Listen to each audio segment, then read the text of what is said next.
امریکایی‌ها فوراً عراق را ترک کنند. سفارت آمریکا در بغداد بالاترین سطح هشدار سفر را برای عراق اعلام و از اتباع خود خواست فوراً این کشور را ترک کنند. آمریکا آتش‌بس با ایران پابرجاست. وزیر جنگ آمریکا اعلام کرد که آتش‌بس با ایران همچنان برقرار است.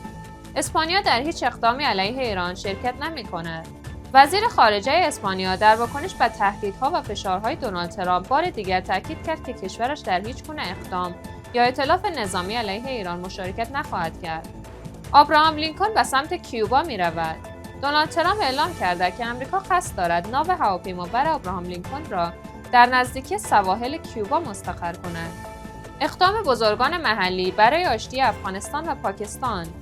منابع محلی در ولایت کنر میگویند بزرگان قومی این ولایت و ولسوالی باجبر در ایالت خیبر پختونخوا پاکستان در یک نشست مشترک خواستار آتش‌بس و پایان درگیری‌ها میان افغانستان و پاکستان شدند. اخراج مهاجران افغان از تاجیکستان. منابع در تاجیکستان گزارش دادند که این کشور صبح سه‌شنبه 250 خانواده مهاجر افغانستانی را به ولایت قندوز اخراج کردند. مهار قاچاق در امتداد خط دیورن ادامه دارد.